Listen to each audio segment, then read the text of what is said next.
Boa noite, amigos da TVT, da Rádio Brasil Atual. Vocês ouviram essa beleza de voz que tem a Fabiana Cossa, cantando a capela uma música da nossa inesquecível Dona Ivone Lara. Por que a gente abriu hoje com Fabiana Cossa cantando a capela Dona Ivone Lara?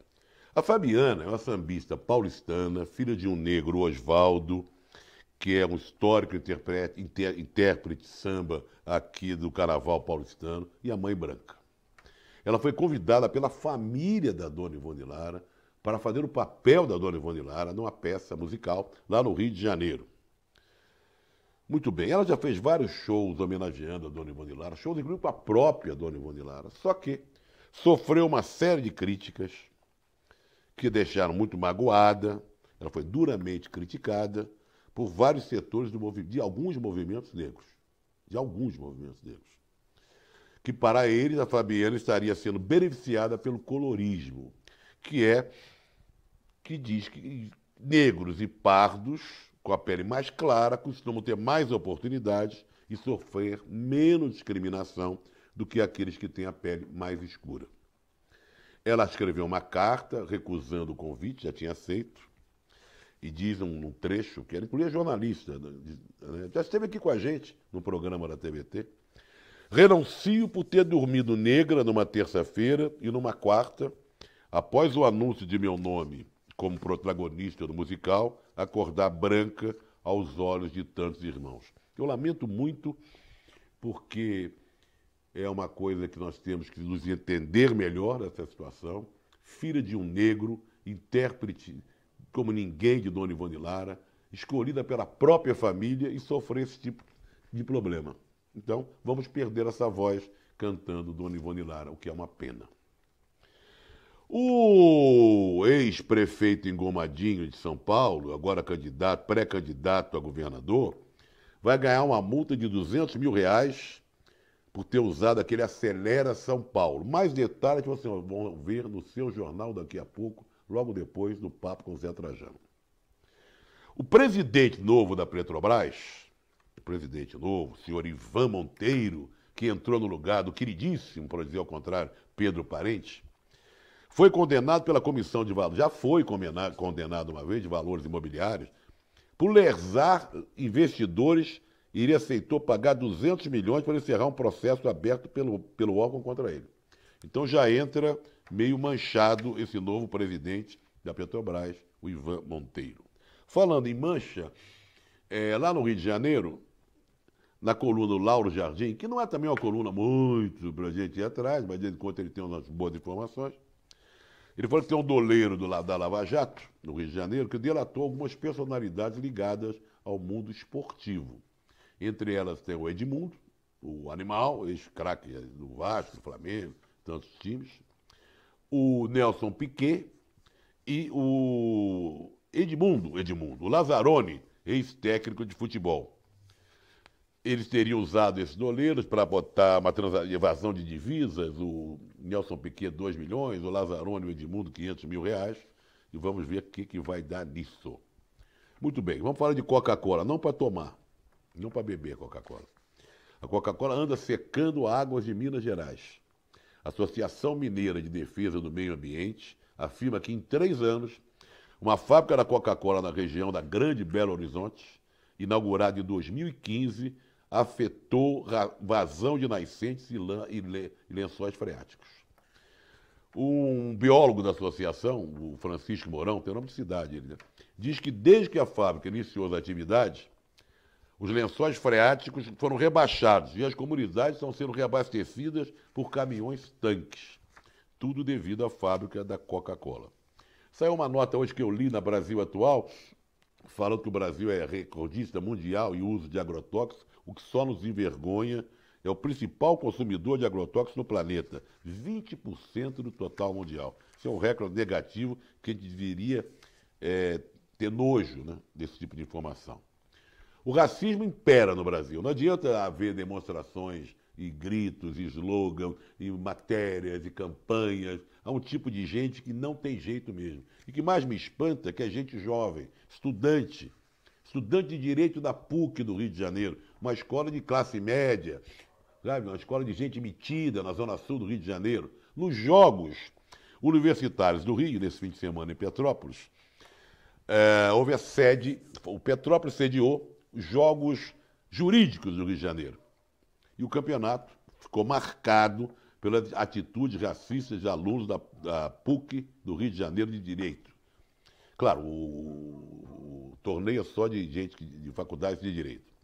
Em vários jogos, vejam vocês, foram ouvidas ofensas a estudantes negros de outras universidades. E não ficaram só as ofensas, não. Jogavam casca de banana, imitavam macaco.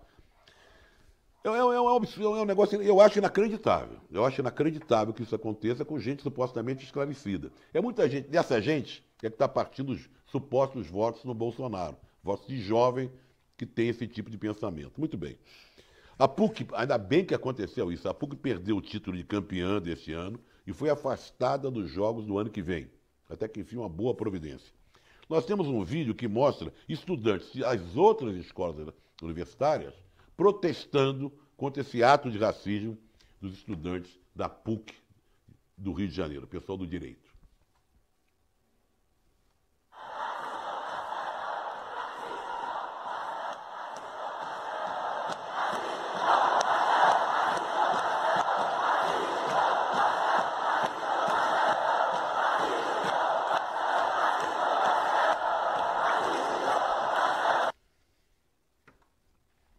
É uma vergonha, né? É uma vergonha. Estudante de direito da PUC do Rio de Janeiro, imitando macacos, jogando casca de banana e xingando os outros de macacos. Ainda bem que houve essa punição. Muito bem, vamos falar de futebol. Campeonato Brasileiro teve jogo sábado, teve jogo ontem, vai ter um jogo hoje, Paraná e Fluminense, daqui a pouco às 8 horas. Flamengo continua na liderança, ganhou do Corinthians, foi 1-0, mas jogou muito melhor. São Paulo perdeu a invencibilidade, mas o Campeonato Brasileiro não vai parar, porque agora até a Copa vai ter jogo quase todo dia. Amanhã tem jogo, quarta tem jogo, quinta tem jogo, e vai ser assim até a beira da Copa. Vai ter jogo na véspera da Copa do Mundo. O outro resultado que chamou a atenção, vou dar alguns resultados. Atlético Mineiro 3-3 Chapecoense, o Atlético vai mais ou menos. O Internacional e o Sport Recife, que vinham bem.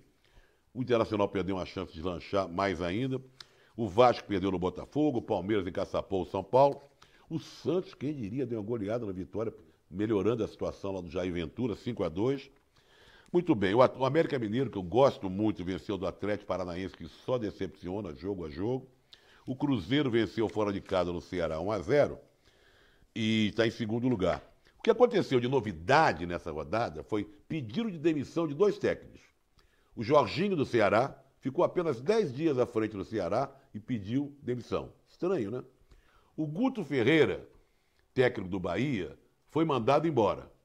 De uma forma injusta, porque o Bahia está na semifinal da Copa do Nordeste, se classificou para outra fase da Copa do Brasil, foi campeão baiano, só porque não está bem no brasileiro, tomou um pontapé.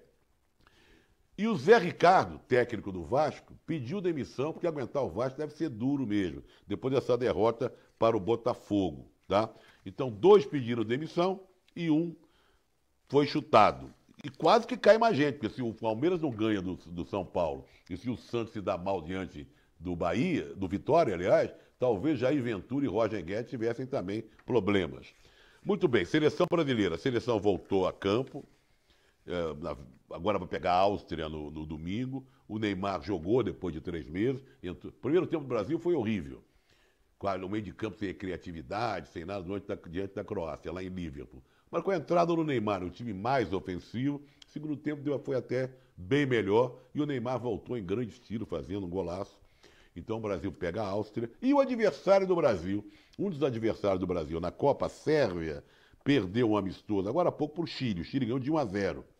Outro adversário do Brasil, a Suíça, empatou com a Espanha 1-1. Mas não se iluda com a Suíça. A Espanha jogou o primeiro tempo com o titular, segundo tempo com o time reserva. E a Costa Rica, que é outro adversário, são os 3 adversários da primeira fase, enfiou 3-0 na Irlanda do Norte. Também não é nada de extraordinário. A Irlanda é um antigo saco de pancadas. Copa do Mundo já despertando muito interesse em lançamento de livros, exposições. Agora, no Museu do Futebol, aqui em São Paulo, que é um museu excepcional, vai ter a abertura da exposição A Primeira Estrela, o Brasil na Copa de 58. São painéis, fotografias e entrevistas gravadas que celebram os 60 anos da conquista da Copa do Mundo da Suécia. A exposição vai até 9 de setembro e sempre vale a pena, porque o Museu do Futebol é uma beleza. Onde tudo começou, né? Nosso primeiro título, o Brasil jogando de camisa azul a partir da final, com o time que vocês viram ali postado, com Gilmar, Djalma Santos, Berini, Orlando e Nilton Santos, Zito e Didi, Garrincha, Vavá, Pelé e Zagallo. Outras exposições são no Rio de Janeiro. Pela primeira vez, o Museu de Futebol do Rio se desloca para outra cidade. E vai se deslocar para o Rio de Janeiro. Saiu do Pacaembu, foi para o Rio. Será aberto no Centro Cultural Banco do Brasil na sexta-feira, dia 8. E também no Rio, no Centro Cultural dos Correios, vai haver uma outra exposição, a Copa do Mundo é Nossa. Ou seja, tem exposição para chuchu, para a gente conhecer um pouco mais do futebol brasileiro, das histórias das Copas, esse negócio todo. Tem uma nota muito interessante, que você vai ter mais detalhes no seu jornal daqui a pouco, que é um pedido de crianças, 70 crianças palestinas, enviaram mensagem ao Messi para que não jogue amistoso entre Argentina e Israel, marcado para esse sábado.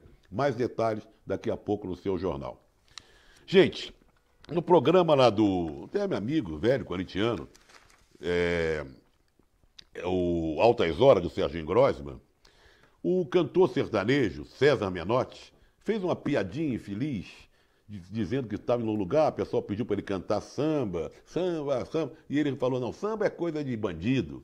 Isso entrou, se espalhou pelas redes sociais e tal, e pegou muito mal. Ele depois tentou retirar, dizendo que não era bem isso que ele queria dizer, talvez não tenha sido isso, mas de qualquer maneira o que me surpreendeu não foi ele ter falado só isso, foi a reação da plateia e do próprio Serginho Grossman, que podiam na hora ter rebatido. Na hora a plateia achou uma delícia, achou sensacional. Então, em homenagem ao César Menotti, e já que nós estamos falando da grande Dona Ivone Lara, vamos terminar o programa de hoje com samba, para ver se ele gosta, sabe? E você em casa pode decidir se é coisa de bandido ou não é. Com essa delícia composta e cantada pela inesquecível Dona Ivone Lara. Um abraço, até amanhã e fique com o seu jornal. Um sorriso negro